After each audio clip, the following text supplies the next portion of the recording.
This is Captain Panic speaking, and welcome back to another Touchdesigner tutorial on my channel. In the background you can already see what we are going to take a look at today. And to those of you who are familiar with my Patreon, you might already notice that I released a project file on my Patreon earlier this year with a file that kind of looked like this thing you can see in the background. But when I released this project file, it was just an insane big node setup, and that's mostly because I did a lot of image filtering and stuff in the end to get even more detail into this. So in this tutorial we will have a look at the basic setup I did for that project file, and I won't go deeper into all the details I added in my original file, since this would take up a little bit longer than you want to listen to me. So I decided to do a shorter version of it and just show the basic technique I used to create everything you can see. So if you want to have a look at the more detailed one, I will put a link in the description, and also sign up to my Patreon. Okay, so let's pause this and let's get rid of it. So hello, welcome on my screen, and let's get started from scratch. And I already loaded in my image I'm going to use as a base. So it's a flower image. I sculpted this flower and then rendered it, and I will use it in this tutorial. So if you signed up to my Patreon, this image will be available for you, but otherwise I highly recommend to use an image which kind of looks like it from style-wise, just like this high contrast black and white thing works best for this tutorial. And now I will bring in a fit after it, just we can control the resolution easier. I'm copying this resolution from my default startup file, and then I'm pasting the reference here, and then I connect it to a null so we can see what's going on in the background. Okay, so now I have this still image which I want to be a moving image. So to do so, I brought in a displace, and I set the displace weight to 0.1, and I am using a noise to displace it. And the noise I want to use should be without harmonics and with a high period, and maybe even the exponent a little bit higher. Then I will animate it using abs time dot seconds multiplied with 0.2.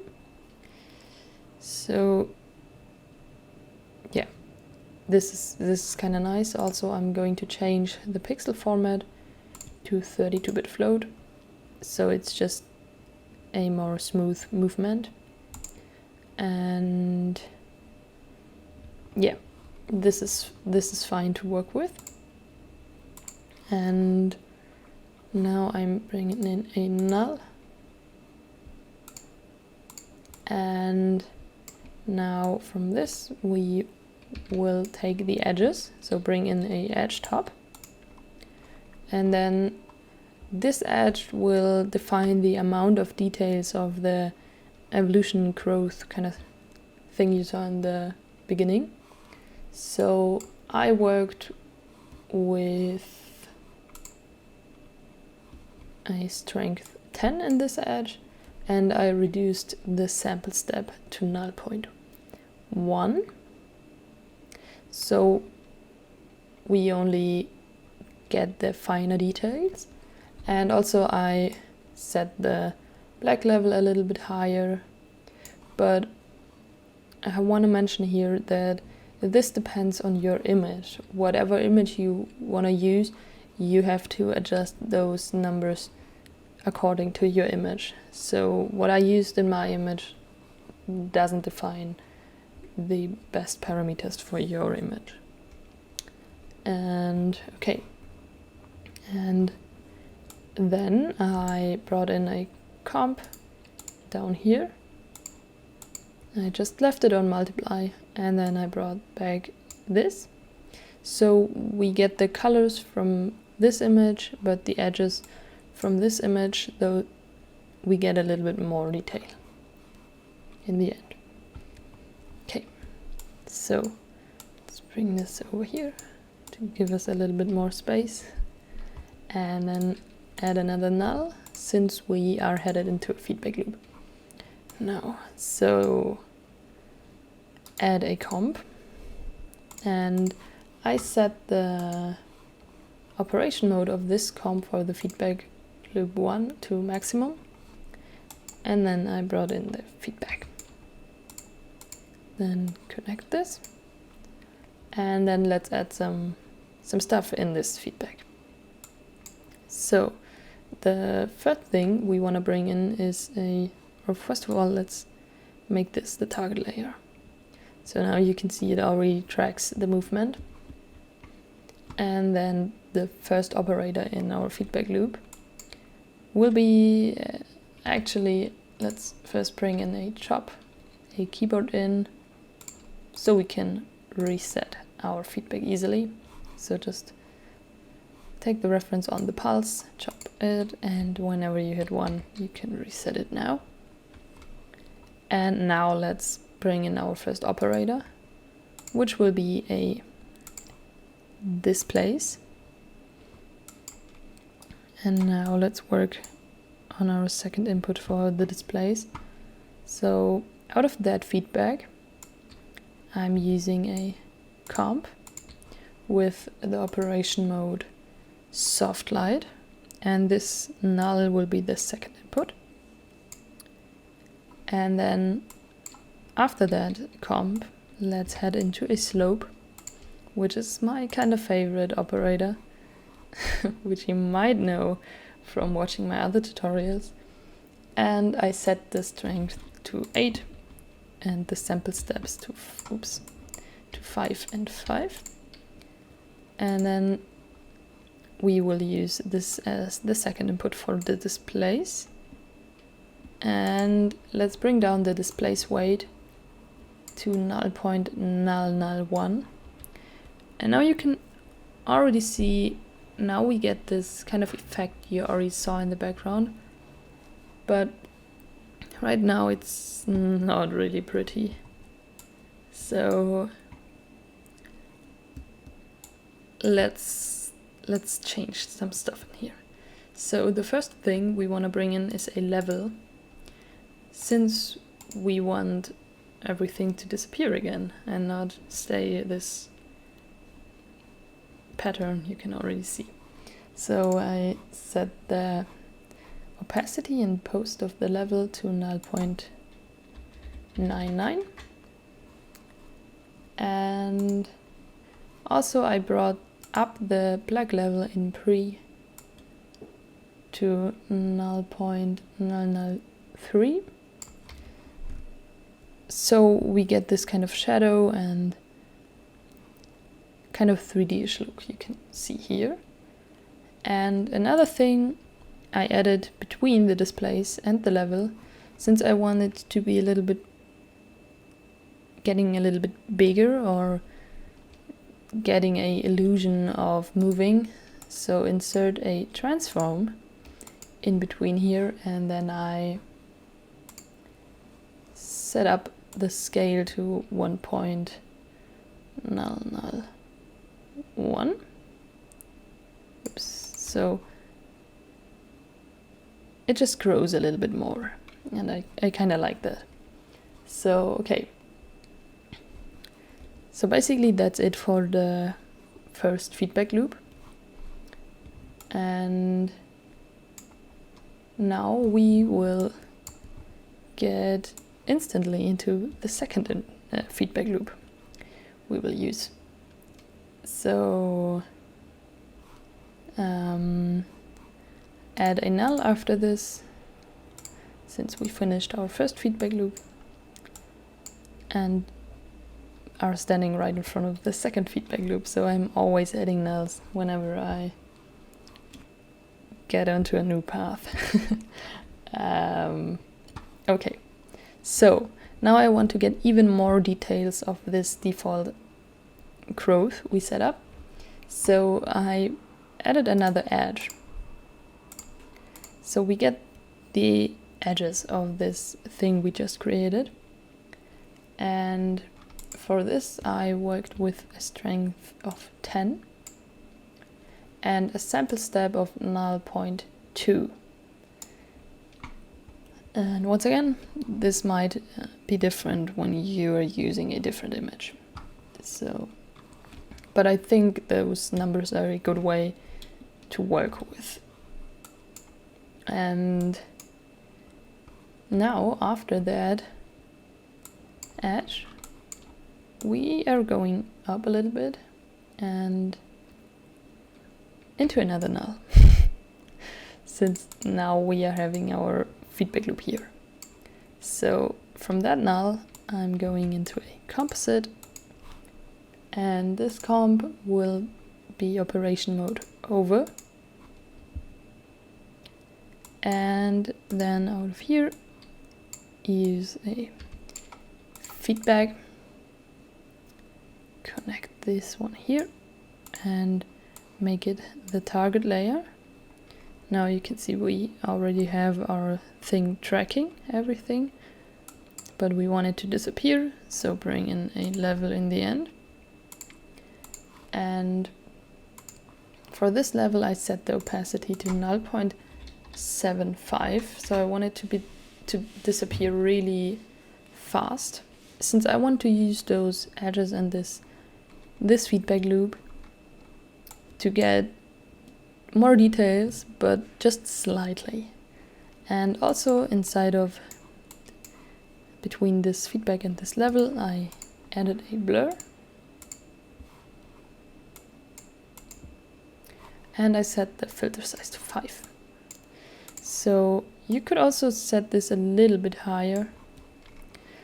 It just depends on how you want it to look like.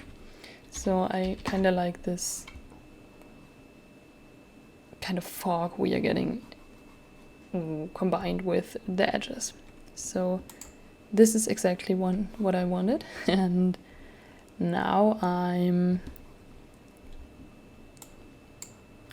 getting back down here, and I will add a displace, and I will use this thing we just created as the second input for the displays. And right now you can't actually see what's going on, so I'm bringing in a RGB key in the end for now. Where is it? Can't find it there. Well, there it is. So we have a black background and can see a little bit better what's going on. So now I want to bring down the displace weight to some lower number. I worked with something like this, I think. Yeah, maybe. Yeah, I think I worked with 9.11 or something like that. And now you might wonder why is this looking so fucked up. And that's because I blurred this edge I'm using as the image to be displaced. So bring in a blur in between here and blur it really heavily. So go insane with this number. And now you can see a little bit better what we are going after. And also I will bring up the offset weight a little bit, since I don't like this glitch we are getting here. And also I want it to be a little bit closer to our edges. So if we change this, we get more of this kind of glow I'm going for. So maybe, yeah, I think this is a good number. Maybe even closer, whatever you kind of like more. This is up to you. And also if you blur it heavier, you get more of this kind of glow, and if you don't blur it too hard, you get a more detailed kind of chromy thing. So this is up to you, what do you want to do with this. And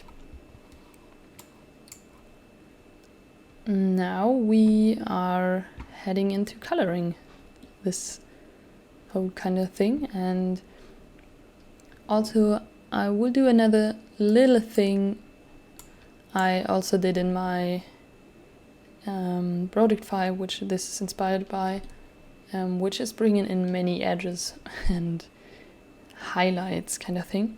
So if we bring in a edge after this, we are getting more edges from our setup. And if we bring in a composite in here, change it to over, bring in those edges and bring them over this, we get more details. So it just, if we play around within this edge, you can already see it gives us some kind of highlights of this whole thing, which can be kind of nice. And there's a lot of options and looks you can create just using those edges, though the edge top is kind of underrated top, so you might want to have a look at it. And you could also blur it a little bit if it's too hard and you want it to be softer. And now let's have a look at colors. So if you're following along my tutorials, you might already know what's coming. So we bring in a noise and change the output to noise. We just use this first input as an input for the resolution, and then we use this as a coordinate map in the second input to give us more of a look. And then I change the pixel format to 32-bit float, and then I make it color, so turn off the monochrome thing. And I brought down the harmonics, I brought up the period a little bit, and I played around with those harmonics, so the seed, so whatever color you kind of like. And then I also brought in a second noise, and then I combined those two together in order to give me more details of everything.